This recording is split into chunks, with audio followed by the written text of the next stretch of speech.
Hello dear students, welcome to my channel study simplify with Prateek sir. तो बच्चों, जैसा कि हम लोग कोशिश कर रहे हैं learning art of integration in easiest way, हम लोग यही कोशिश कर रहे हैं कि इंटीग्रेशन आपको बहुत आसानी से और बहुत अच्छे से समझ में आ सके, जिसके लिए हमने लास्ट लेक्चर में कॉन्सेप्ट पढ़ा था सब्स्टिट्यूशन का। मैंने आपको सब्स्टिट्यूशन का कॉन्सेप्ट पढ़ा के कुछ एग्जांपल्स कराए थे। आज उसी नींव को हम लोग बिल्डिंग बनाने की कोशिश करेंगे। तो हम लोग बेटा एक्सरसाइज 7.2 स्टार्ट करेंगे इस लेक्चर से। अब देखो, इस एक्सरसाइज में करीब 40 क्वेश्चन है, तो इस एक्सरसाइज को मैं 4 पार्ट में कवर करूंगा, जिससे आपको एक एक क्वेश्चन बहुत डिटेल में कवर हो सके। तो पहले लेक्चर में हम लोग कवर करेंगे 1 to 10, जिससे आप उससे अच्छे से समझ सके, then 11 to 20, then 21 to 30 and then 31 to 40 और 39 जो भी है। तो हम लोग इस 7.2 को 4 लेक्चर में कवर करेंगे। एक एक क्वेश्चन को बहुत ध्यान से समझिएगा। अगर आपने ये 39 क्वेश्चन समझ लिए, तो आपको जैसे डिफरेंशिएशन में चेन रूल क्लियर हुआ, सेम लॉजिक से इंटीग्रेशन में सब्स्टिट्यूशन मेथड आपको बहुत अच्छे से समझ में आ जाएगा। तो चलो स्टार्ट करते हैं हम लोग। तो इस लेक्चर में जैसे मैंने बताया, हम लोग क्वेश्चन कवर करेंगे क्वेश्चन 1 to 10। तो अब चलते हैं क्वेश्चन 1 पे। देखो, स्टार्टिंग क्वेश्चन बेटा इजी होंगे, तो ज्यादा मुश्किल नहीं होनी चाहिए। देखो, जैसे पहला क्वेश्चन है, integrate 2x upon 1 plus x square. अब आपने कहा सर एक्स स्क्वायर का डेरिवेटिव 2x मुझे दिख रहा है, बहुत बढ़िया। लेकिन बेटा देखो, जैसे मैंने बताया, एक्स स्क्वायर को अगर टी लोगे तो 1 प्लस सी आएगा, जिसकी जगह आप पूरे 1 प्लस एक्स स्क्वायर को भी टी ले सकते हो। मैंने आपको पहले ही बताया था, कोई कांस्टेंट अगर साथ में है तो आप उसे अगर साथ में भी ले लो तो भी कोई फर्क नहीं पड़ेगा। अच्छा हाँ, फिर से मैं बोलूंगा, अगर आप एक्स स्क्वायर को टी लेते हो तो भी आपका आंसर गलत नहीं होगा। ये मैं खाली सिंप्लीफिकेशन के लिए बोल रहा हूं। तो हमने क्या किया, चलो मैं दोनों मेथड दिखा देता हूं। पहले में आपने कहा let 1 plus x square is equal to T. आपने डिफरेंशिएट किया 2x dx is equal to dt। तो आपने यहां पे क्या लिखा, रिप्लेस किया 2x dx को, आपने लिख दिया यहां पे डायरेक्ट है, इसे dt लिख दिया, और नीचे वाले को आपने t लिख दिया। तो ये आपका सीधे आ जाएगा dt upon t, which will B log t plus c। t को मैंने वापस डाला 1 प्लस एक्स स्क्वायर, तो आपका आंसर आ गया log 1 plus x square plus c. अच्छा, अब मान लो बाई चांस कई बच्चे अगर ऐसा करते कि आप एक्स स्क्वायर की जगह यहां पे क्या कहते हैं, खाली एक्स स्क्वायर को टी ले लेते। ठीक है, ऐसा देख लेते। चलो, तो अगर मैंने कहा सेकंड ऑप्शन में 2x upon 1 plus x square है, आपने क्या किया, खाली एक्स स्क्वायर को टी ले लिया, फिर से आपने कहा 2x dx आपका हुआ dt। अब की बार जो आपका क्वेश्चन है बेटा, वो आ गया 2x dx की जगह तो dt आ गया, नीचे आपका आ गया 1 प्लस टी। अब देखो, जैसे आपका 1 अपॉन टी का इंटीग्रेशन लॉग टी होता है, तो ये 1 प्लस टी है, इसका इंटीग्रेशन क्या होगा आपका, लॉग 1 प्लस टी। ये मैं फिर से बता रहा हूं, देखो एक कांस्टेंट था 1 प्लस टी, अगर 1 प्लस टी स्क्वायर होता तो आपका लॉग 1 प्लस टी स्क्वायर नहीं होता। जब तक ये लीनियर फंक्शन है, साथ में ये 1 है या 2 या कोई भी कांस्टेंट है, it is log 1 plus t plus c. अब आपने टी को क्या किया, वापस डाल दिया एक्स स्क्वायर, तो आपका फिर से आ गया log 1 plus x square plus c. देखो आंसर सेम आया, चाहे आप इस मेथड से करो इस मेथड से करो, बस हमारा ये सिंप्लीफाई था 1 प्लस एक्स स्क्वायर, इसलिए मैंने पूरा ले लिया। चलिए अब चलते हैं, आई होप ये क्लियर है क्वेश्चन 2 पे। क्वेश्चन 2 है लॉग एक्स का whole square upon X into D. देखो ये सामने सामने दिख रहा है, अगर आप log x को t डालते हो तो 1 बाई एक्स डेरिवेटिव मुझे क्लियर दिख रहा है, तो कोई क्वेश्चन में कंफ्यूजन नहीं होनी चाहिए। जब मेरे को बच्चों क्वेश्चन में ही डेरिवेटिव दिख जाए तो सोचना ही नहीं है, आंख बंद करके लगा देना है। log x को आपने ले लिया, it is a very direct question. t आपने कहा differentiate both side 1 by X dx will be equal to dt। तो आपने इसी इंटीग्रेशन को log x की जगह डाला T square, dx upon X की जगह मैंने डाल दिया dt। तो this T square dt which will be T cube upon 3 plus C. T की वैल्यू का आपने डाला log x, तो ये आपका हुआ log x का whole cube upon 3 plus C. This is your integration. तो ये आपका आंसर हो गया, बिल्कुल डायरेक्ट, बहुत सिंप्लीफाइड तरीके में, इसका और कोई मेथड भी नहीं है, ज्यादा डायरेक्ट हो जाएगा। मजा आ रहा है आई होप। तो बच्चों ये बहुत आसान क्वेश्चन है, धीरे धीरे हम लोग डिफिकल्ट की तरफ मूव करेंगे। Let us move to question 3। 1 upon X plus X log X. देखो अगर मैं क्वेश्चन को देखूं, मुझे अभी यहाँ पे कुछ भी डिफरेंट, अगर मैं इस पूरे को टी डाल दूं तो भी कोई बात नहीं बन रही। ठीक है, मैंने कहा ये एक्स कॉमन निकल रहा है, पहले मैं एक्स को कॉमन निकाल लेता हूं। अब सोचो, अब मुझे देखा, अच्छा हाँ, ये log x का डेरिवेटिव तो 1 बाई एक्स है, है ना। अगर मैंने कहा अच्छा सर log x का तो है, वन भी ले लूं तो वन का डेरिवेटिव तो 0 है, तो वन कौन सा कोई गुणा थोड़ी कर रहा है, इसे भी साथ में ले लेते। तो मैंने क्या किया, पूरे के पूरे let one plus log X is equal to T. As usual जैसे मैंने बताया, ये पूरा क्या हो गया आपका, टी हो गया। तो दिस इज योर टी। आपने डेरिवेटिव लिया वन का 0, लॉग एक्स का क्या हुआ, one by X D x is equal to D T. तो आपका डी, अब देखो ये जो dx और साथ में ये x है, dx अपॉन एक्स, ये आपका dt और ये पूरा का पूरा t है। तो हमने क्वेश्चन को सीधे, कुछ नहीं बचा, क्वेश्चन को बहुत आसानी से मैंने लिख दिया dt upon T. dt upon T, one by T का इंटीग्रेशन पता है log, log T plus C. T क्या है, वन प्लस लॉग एक्स, इसे डाल दो इधर, तो this will be log one plus log X plus C. I hope ये क्लियर है आपको बच्चों। ठीक है, चलो अब चलते हैं नेक्स्ट क्वेश्चन पे। अब फोर्थ में हमें दिया हुआ है इंटीग्रेट साइन एक्स और साइन कॉस एक्स डीएक्स। अब क्वेश्चन को देखो ध्यान से देखते हैं। अगर मैं साइन एक्स और टी डालूं तो मुझे ये कॉस एक्स डीएक्स डी मिलेगा, लेकिन ये साइन तो के अंदर कॉस एक्स है, ये तो एंगल है, तो इसे तो नहीं डाल सकते, ये तो रिजेक्ट हो गया। अगर मैं इस कॉस एक्स को टी डालूं, इस cos x को अगर t डालू, इस वाले cos x को, तो मुझे minus sine X DX D मिलेगा। साइन एक्स डीएक्स तो यहां पे, तो मैं इसको डाल सकता हूं, इस वाले को नहीं डाल सकता। इतनी चीज क्लियर हो गई, ये डाउट तो चला गया। अब मैंने क्या किया, जब ये समझ में आ गया तो मैंने कहा पुट। तो बेटा एक बार ना ऐसे सोच लेते हैं अपने आप ही कि क्या डाल सकते हैं। cos x को t डाला, डिफ्रेंशिएट किया, minus sine X D x is equal to D T.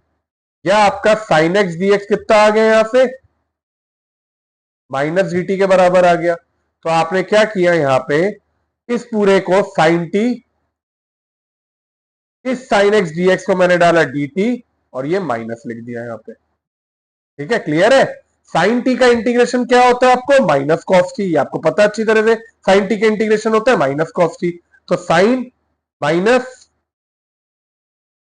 Minus cos t plus c, minus minus आपने कहा प्लस कर दो, तो सर ये तो आ गया कॉस टी की वैल्यू को मैंने क्या किया, वापस डाल दिया कॉस एक्स। तो cos x plus c, this is your integral of question number 4, cos x plus c।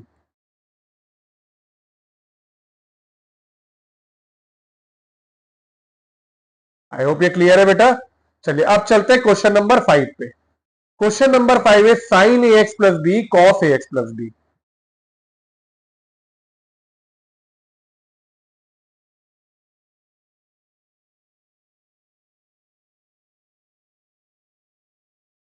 चलो अब इसको हम लोग वापस देखो, साइन का डेरिवेटिव होता है कॉस, कॉस का डेरिवेटिव होता है साइन, तो इसमें आप किसी को भी ले सकते हो, कोई प्रॉब्लम नहीं है, कोई वो नहीं है कि आप किसको लो या क्या नहीं लो। ठीक है, तो आपने किसी को भी ले लिया, आपने कहा लेट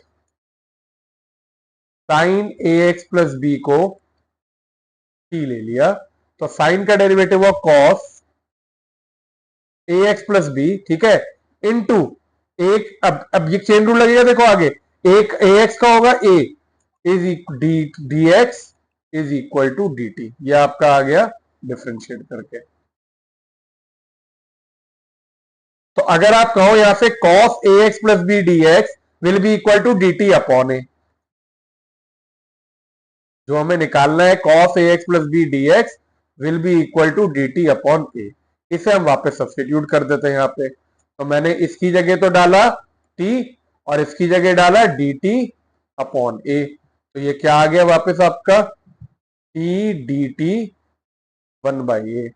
अब t की वैल्यू क्या है बेटा, देखो टी स्क्वायर बाई टू, यही हो गया, तो one by a t square by two plus c, जिसे मैंने लिख दिया वन बाई ए। टी क्या है आपका, sine a x plus b, इसको मैंने लिख दिया sine square a x plus b upon two plus c. अब बच्चों या तो हमारा देखो ये आंसर हो गया, लेकिन आप देखो बेटा, तो एक आइडेंटिटी आपने पढ़ी हुई है, sine square theta is equal to one minus cos 2 theta upon 2। ये आइडेंटिटी आपने पढ़ी हुई है और बहुत बार यूज भी की है। अब देखो अगर आप एनसीईआरटी में आंसर चेक करोगे तो आंसर ये नहीं दिया हुआ है, ठीक है।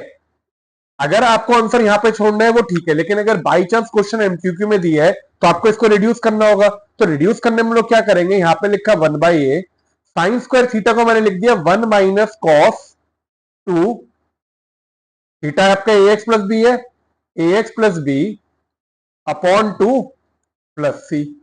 तो अब ये क्या हो गया देखो, अगर आप इसे और अपॉन 2 पहले भी था तो ये 4 हो जाएगा आपका। अब आपने इसे अगर आगे खोला तो ये आपका आ जाएगा 1/4a, ये आपका इधर हुआ, इधर से अंदर अभी इसे छोड़ दो, 1 minus cos 2ax plus 2b plus c. इसी चीज को अगर आप लिखना चाहो तो आप इसे ऐसे भी लिख सकते हो, देखो 1/4a मल्टीप्लाई किया इधर, ये इससे मल्टीप्लाई हुआ 1 से तो 1 ही होगा, और माइनस आपका इधर आ जाएगा, इधर अगले स्टेप में मल्टीप्लाई करोगे -1/4a cos 2ax plus 2b plus c. अब देखो आंसर ये भी हुआ, आपका ये भी आंसर है। आप अगर देखो तो 1/4a भी एक कांस्टेंट और सी भी है, अगर इन दोनों कांस्टेंट को मिला आपका एक C1 कांस्टेंट हो जाएगा, ठीक है। तो आप इवेंचुअली अगर आप आंसर को मैच करना चाहते हो तो आपका एक आंसर ये भी हो जाएगा -1/4a cos 2ax plus 2b plus c. तो बेटा देखो मैंने यही कहा था, आपको पहले भी बताया था कि इंटीग्रेशन में आंसर बहुत तरीके के आ सकते हैं डिपेंडिंग ऑन आप क्या मेथड लगा रहे हो। तो आपका आंसर ये भी एक्सेप्टेबल है, ये वाला भी एक्सेप्टेबल है, ये वाला भी एक्सेप्टेबल है, ये वाला भी एक्सेप्टेबल है, ये भी है। तो आप अगर सब्जेक्टिव क्वेश्चन कर रहे हो तो आप किसी भी पॉइंट में छोड़ सकते हो, लेकिन अगर ऑब्जेक्टिव क्वेश्चन आ जाए और अगर आपका मान लो ऑप्शन ही मैच नहीं कर रहा है तो आपको जो ये ऑप्शन मैच करते हुए बनेगा वही वाला आंसर बनाना पड़ेगा। इसलिए मैंने आपको यहां तक रिड्यूस करके बताया। अब ये चीज देखो क्या है, अब आप कहोगे सर आंसर ये दिया ही क्यों है, कई बार ये भी क्वेश्चन आता है। तो हम लोग एक और मेथड देखते हैं विच इज मेथड 2, जिसमें हम ये समझेंगे कि हो सकता है किसी और मेथड से हमारा डायरेक्टली यही आंसर आ जाए जो कि मैं इधर तक घूम फिर के पहुंच रहा हूं, ठीक है। तो चलो अब चलते हैं हम लोग मेथड 2 पे, which is another approach for same method. मैं फिर से ये कहूंगा आप मेथड ये भी लगा सकते हो, वो भी लगा सकते हो, ये खाली मैं एमसीक्यू के पर्पज से आपको दूसरा मेथड ही बता रहा हूं, नहीं तो इसमें भी कोई गलत नहीं है। तो चलिए अब शुरू करते हैं हम लोग मेथड 2। अब हम लोग मेथड 2 में पहले क्वेश्चन को लिख देते हैं वापस। क्या क्वेश्चन दिया हुआ है हमारे को, sign a x plus B cos a x plus B, ठीक है। A x plus B cos a x plus B दिया। अब बेटा देखो आपने ना एक फॉर्मूला ट्रिग्नोमेट्री में बहुत जरूरी पड़ा है विच इज वाइडली यूज्ड, ठीक है। वो क्या होता है, 2 sine theta cos theta is given है साइन 2 थीटा। ये आपका फॉर्मूला बहुत यूज होता है, ठीक है। आपने क्या किया, आपने कहा अच्छा ये मेरे को साइन थीटा कॉस थीटा दिख रहा है और एंगल मेरे में दोनों सेम है। तो बेटा एक चीज ये ध्यान भी रखो, अगर आपको साइन और कॉस साथ में दिख रहा है और एंगल सेम है, दोनों साइन थीटा कॉस थीटा है, तो इसे आप डबल एंगल फॉर्मूला लगा के साइन 2 थीटा का फॉर्मूला बहुत आसानी से बना सकते हो। आपने क्या किया, यहीं पे 1/2 से मल्टीप्लाई डिवाइड कर दिया। जैसे ही आपको ये 2 साइन थीटा कॉस थीटा दिखा, ये क्या हो गया आपका साइन 2 थीटा हो गया। तो आपने कहा 1/2 साइन 2 ए एक्स प्लस 2b, इस एंगल का डबल किया, 2 से मल्टीप्लाई किया तो ये आ गया और dx आ गया। अब जो आपका एक क्वेश्चन था, अब ये डायरेक्टली एक साइन का क्वेश्चन बन गया which can be solve without substitution. इसमें सब्सटीट्यूशन की भी कोई जरूरत नहीं है, आप चाहो तो इसे सब्सटीट्यूट कर सकते हो लेकिन जरूरत नहीं है। जैसा मैंने बताया डायरेक्टली आपको पता है इस एंगल से डिवाइड होगा, साइन है, sine a theta is minus cos theta upon a plus c, तो आपने इसे सीधे लिखा 1/2 इंटीग्रेट किया तो ये आया minus cos 2ax plus 2b upon, देखो एक्स का कोएफिशिएंट क्या है यहाँ पे 2a है, ठीक है। तो 2a से डिवाइड करेंगे तो अपॉन 2a प्लस सी। आपने इसे मल्टीप्लाई किया तो ये आपका हो जाएगा -1/4a cos 2ax plus 2b plus c. ये आपका फाइनल आंसर हो गया। तो देखो बेटा यही कहानी हमने यहां पे इतने लंबे में करी थी, देख रहे हैं, यही कहानी हमने यहां पे इतने छोटे में की, तो आंसर देखो हमारा यही आया, लेकिन ये मेथड बहुत छोटा था और बहुत जस्टिफाइड मेथड है। लेकिन बस इसमें आपको सोचना पड़ेगा, तभी मैंने आपको हिंट दी, जब भी साइन थीटा और कॉस थीटा साथ में दिख रहा है, आप 2 से मल्टीप्लाई डिवाइड करके ये साइन 2 थीटा का फॉर्मूला बना सकते हो। This is the best method जब आपको साइन और कॉस साथ में दिया है। एक कंफ्यूजन और आपको हिंट में दे सकता हूं कि देखो इसमें आपको ये नहीं पता था साइन को टी डालो या कॉस को टी डालो, जब भी ऐसा और आपको सेम दिख रहा है तो आप याद रखना आप इसे साइन 2 थीटा का फॉर्मूला बना दो। ठीक है, तो दोनों मेथड सही है, ये आपके ऊपर, आपको कौन सा मेथड अच्छा लगे आप उससे कर सकते हो। चलिए अब चलते हैं क्वेश्चन नंबर 6 पे। क्वेश्चन नंबर 6 है root a x plus b d x. अब पहला मेथड हम लोग करते हैं सब्स्टिट्यूशन, जैसा कि आप कर रहे हो। तो हमने क्या किया भाई, ए एक्स प्लस बी की जगह मुझे पता है रूट एक्स से इंटीग्रेशन पता है, तो मैंने कहा सीधे मैं ए एक्स प्लस बी को टी डाल देता हूं। ठीक है ना, सबसे आसान यही है कि मैं ए एक्स प्लस बी को टी डाल देता हूं। तो मैंने कहा let A x plus B is equal to T. जब डिफरेंशिएट किया, ए कांस्टेंट, एक्स का डेरिवेटिव हुआ 1 which is A D X, B का 0 हुआ, is equal to D T. तो आपका dx यहां से आ गया dt अपॉन ए, तो आपका dx भी मिल गया और ax प्लस बी भी मिल गया। ठीक है, अब आपने क्या किया, यहां पे root a x plus B की जगह यहां पे डाला आपने रूट टी, dx की जगह आपने डाला dt, और ये आपने 1/a को बाहर लिख दिया। 1/a कांस्टेंट है, बाहर लिख सकते हैं। अब रूट टी क्या हुआ आपका बेटा, t की पावर 1/2, रूट एक्स की इंटीग्रेशन, एक्स की पावर n की इंटीग्रेशन आपको पता है, एक्स की पावर n+1 अपॉन n+1, तो हमने यही फॉर्मूला लगाया 1/a t की power 1/2 plus 1 upon 1/2 plus 1 plus c. तो यह अब आपका सॉल्व करके सीधे आ गया 1/a टी की पावर 3/2 अपॉन ये नीचे भी हुआ 3/2 प्लस सी। ये 3/2 ऊपर गया तो this is equal to 2 upon 3a t की पावर 3/2 प्लस सी, या टी की वैल्यू को आपने डाला ए एक्स प्लस बी,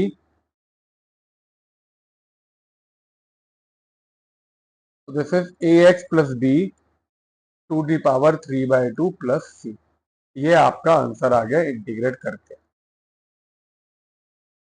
अब आप कहोगे सर ये तो बहुत आसान है, तो इसमें और मेथड की जरूरत है। देखो अब अगर मान लो ये पेपर में आपको एमसीक्यू में आ जाता, तो बेटा आप इतना सब्स्टिट्यूशन करके इतना टाइम तो हमारे पास होता नहीं। मान लो क्या कहते हैं एमसीक्यू का क्वेश्चन है, तो देखो आप इस पूरे को, मैंने आपको बताया था ये चीज 7.1 में भी डिस्कस की थी, अगर ये आपका पॉलिनोमियल फंक्शन लीनियर फंक्शन है, for example this is your linear function, तो आप इस पूरे को एक्स ट्रीट कर सकते हो और बाद में आप एक्स के कोफिशिएंट से डिवाइड कर सकते हो। ये चीज मैंने आपको बताई थी, तो आप इसे सीधे लिख सकते थे ए एक्स प्लस बी 1/2 प्लस 1 क्या होता है 3/2 अपॉन 3/2, एक्स का कोफिशिएंट क्या है ए, इससे डिवाइड किया प्लस सी, तो ये आपका सीधे आ जाता है 2/3 ax plus b 3/2 upon a plus c. तो this is also correct method when it is MCQ. आप ऐसे भी कर सकते हो, सब्स्टिट्यूशन से सब्जेक्टिव दिखाना है तो ये भी कर सकते हो।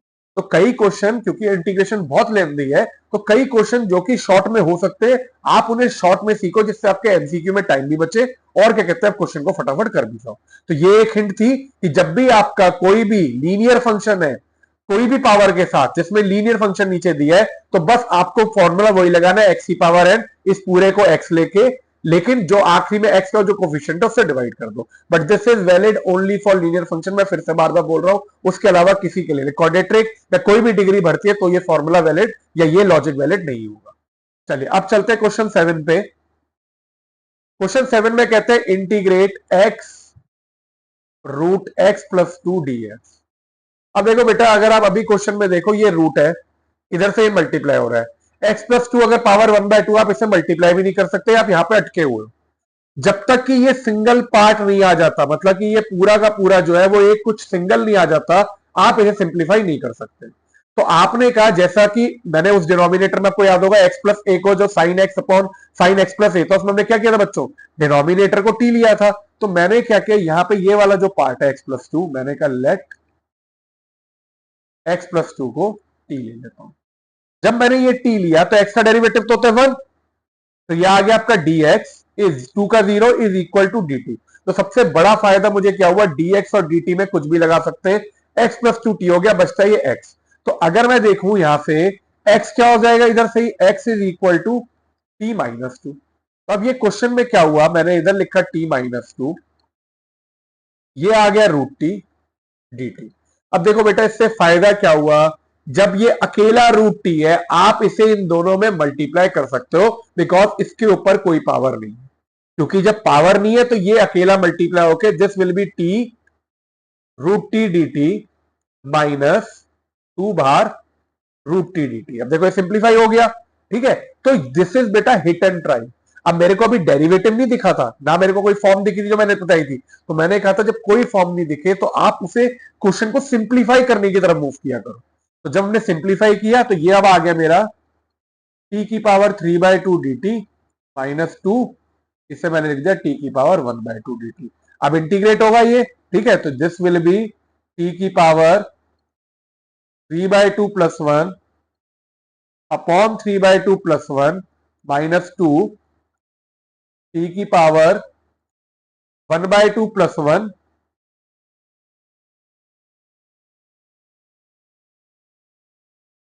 Upon 1/2 plus 1 plus c. इसे आपने लिया तो ये आपका होगा टी की पावर 5/2 अपॉन 5/2 माइनस टू की power T 3/2 upon 3/2 plus c. इसे आपने और सिंप्लीफाई कर दिया, 5/2 को लिख दिया 2/5। टी की वैल्यू को क्या डालेंगे बेटा, देख लीजिए, टी होगा x प्लस टू, तो यहां पे क्या आ गया x plus two to the power 5/2 minus ये ऊपर गया 2 इंटू 2/3 आपका 4/3 x plus two to the power 3/2 plus C. This will be your final answer. I hope ये क्लियर है, ठीक है। This is question 7। Now let move to question 8। Question 8 भी आपका पॉलिनोमियल क्वेश्चन ही है, आपको दिया हुआ है x root 1 plus 2x square dx। अब आप कहोगे सर ये भी रूट में है, सेवेंथ में भी यही था सेम, सेवेंथ में था तो हमने क्या किया था x प्लस टू को t डाल दिया था तो ये निकाल दिया था, यही करते हैं इधर कि मतलब हम लोग आपके हिसाब से 1 प्लस 2x स्क्वायर को t डाल दें। नहीं, देखो फिर से मैं फर्क बताता हूं, डालेंगे लेकिन कैसे डालेंगे, पहले आपने देखा, देखो 2x स्क्वायर का डेरिवेटिव होता है 4x, जिसका x मुझे दिख रहा है। अगर 1 भी साथ में है तो उससे भी कोई प्रॉब्लम नहीं है, तो इसमें सब्सटीट्यूशन तो करेंगे, लेकिन हमने क्या किया, जब 1 प्लस 2x स्क्वायर को t डाला और डेरिवेटिव लिया 1 का तो 0, ये आ गया आपका 4x dx is equal to D T, या x dx will be equal to D T upon 4। तो ये आपका इधर आ गया और ये आपका ये हो गया। अब इसमें आपको यहां पे x t निकालने की कोई जरूरत नहीं पड़ी, आपने क्या किया, यहां से सीधे वैल्यू डाली, तो अब क्या होगा, ये x dx की जगह आएगा dt अपॉन 4, और ये आपका आ गया रूट टी, इस x dx की जगह मैंने सारे की जगह लिख दिया dt अपॉन 4, तो ये आपका आ गया dt 1/4 को मैंने बाहर ले लिया। अब इसमें और उस क्वेश्चन में क्या फर्क था, उसमें मुझे x की वैल्यू निकालनी पड़ी थी क्योंकि हिट एंड ट्रायल था, डेरिवेटिव नहीं दिखा था। इसमें मैंने जब इसका डेरिवेटिव लिया मुझे सीधे ये वैल्यू मिल गई।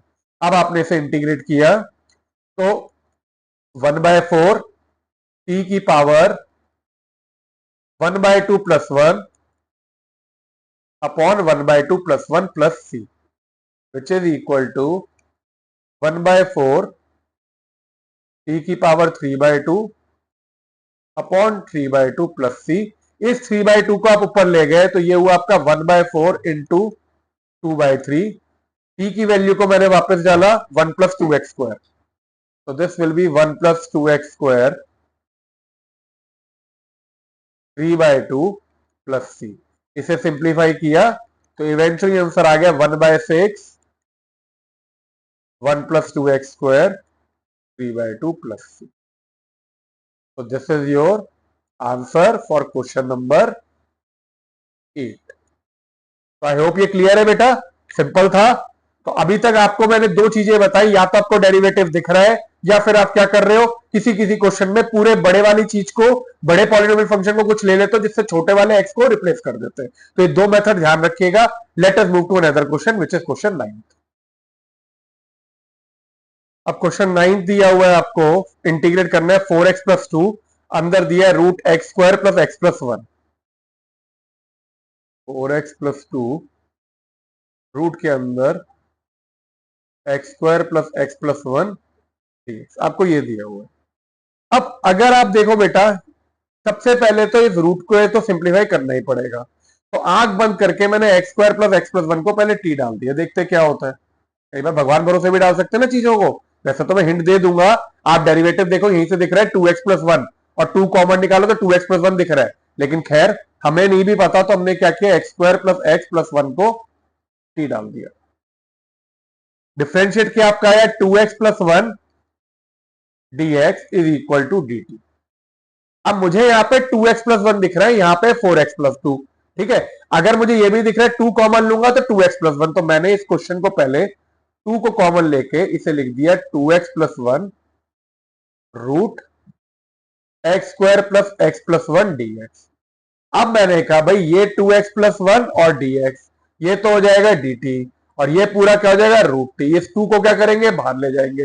हो गया हमारा काम। ठीक है, तो हमने सिंप्लीफाई किया 2 बाहर रूट टी dt। क्वेश्चन क्या बदल गया, बिल्कुल क्वेश्चन 8 जैसा। डायरेक्ट इंटीग्रेशन हो सकती है, टी की पावर 1/2 है, डायरेक्ट कर देते हैं तो it will be 2 into T की पावर 3/2 इंटू यहां पे आ जाएगा 2/3, डायरेक्ट लिख दिया मैंने प्लस सी। ये नीचे 3/2 होता है, ऊपर 2/3 चला गया। ठीक है बच्चों, टी की वैल्यू को मैंने डाला X square plus X plus 1, तो आपका आंसर आ गया 4/3 X square plus X plus 1 to the power 3/2 plus C. This is your answer for question number 9। है ना सिंपल, अब तो आपको समझ में आने लगा होगा। चलो अब टेंथ है 1/x माइनस रूट एक्स। अब पहली प्रॉब्लम, अगर ये न्यूमरेटर में होता तो ये सेपरेट होके खुद ही हो जाता, कुछ नहीं था। लेकिन प्रॉब्लम ये डिनोमिनेटर में। और जब डिनोमिनेटर मैंने बताया, अगर मेरा कहने का मतलब ये, अगर ये ऐसा क्वेश्चन होता तो आप इंटीग्रेट कर देते, लेकिन ये ऐसा नहीं है, ये आपका डिनोमिनेटर में। तो जब तक ये डिनोमिनेटर ऊपर नहीं जाएगा तब तक तो हो नहीं सकता। अब दूसरी प्रॉब्लम, ये आप ले तो नहीं जा सकते ऊपर, ऐसा तो नहीं से एक्स माइनस रूट एक्स की पावर -1 लिख दो तो हो जाएगा, ये भी नहीं कर सकते हो। ठीक है, तो अब मैंने कहा, सबसे पहले मैंने कहा एक्स और रूट एक्स में से बेटा मैंने रूट एक्स को कॉमन निकाला, अंदर बचा मेरा रूट एक्स -1। जैसे ही ये किया तो मुझे एक बहुत बड़ी चीज क्लिक करी, आपको याद भी होगा D by D X of root X is equal to 1/2 root X होता है। D by D X of root X 1/2 root X होता है, जिसका ये पार्ट जो है 1/रूट एक्स, ये मुझे यहाँ पे दिख रहा है डीएक्स के साथ रूट एक्स। अब अगर यहाँ पे रूट एक्स की जगह रूट एक्स -1 हो तो भी यही डेरिवेटिव होगा, क्योंकि कांस्टेंट से कोई फर्क नहीं पड़ेगा। तो मैंने कहा लेट रूट एक्स -1 को मैंने टी ले लिया सीधे। ठीक है, रिड्यूस कर दिया, ये जैसी है तो ये आया 1/2 root X dx is equal to dt, या आपने कहा dx upon root X is equal to 2 dt। ये मेरा ये पार्ट हो गया और ये मैंने लेट कर ही रखा था। अब मुझे दिख गया क्वेश्चन को होता हुआ, मेरी आंखों के सामने दिखाई दे रहा है कि इसे मैंने क्या किया, इस पूरे को ले लूंगा t और इस पूरे को ले लूंगा dt, 2dt। तो मैंने इधर सिंप्लीफाई करते हुए 2 को बाहर लिखा dt upon t। Root X -1 को पूरे को टी लिया तो टी आ गया। डी टी बाई टी का इंटीग्रेशन अब आप लोग आंख बंद करके भी कर सकते हो, it will be log T या लॉग या एल एन टी लिख देते हैं प्लस सी। ठीक है, अब टी की वैल्यू क्या हुई मेरी यहाँ पे, रूट एक्स -1, तो इसे मैंने लिखा 2 लॉग रूट एक्स -1। चाहो तो इस 2 को ऊपर ले जाओ, वैसे जरूरत नहीं है, आप आंसर को यहां पे भी छोड़ सकते हो। So this is your question 10। तो बच्चों आज के लेक्चर में, जैसा मैंने कहा था, हम इस लेक्चर को 4 पार्ट में कवर करेंगे। आज मैंने इस लेक्चर के 10 क्वेश्चन डिस्कस किए हैं। आई होप इस 10 क्वेश्चन में आपको नए कॉन्सेप्ट समझ में आए हो और आपको चीजें क्लियर हुई हो। आप इसे एक बार प्रैक्टिस करिएगा, जिससे कि नेक्स्ट लेक्चर में थोड़े से क्वेश्चन अब और टफ हो जाएंगे तो आप उन्हें अच्छी तरह से रिलेट कर पाए। आप लोगों से बच्चों एक ही रिक्वेस्ट है, जो बच्चे नए आए हैं इस चैनल पे, प्लीज चैनल को सब्सक्राइब करें।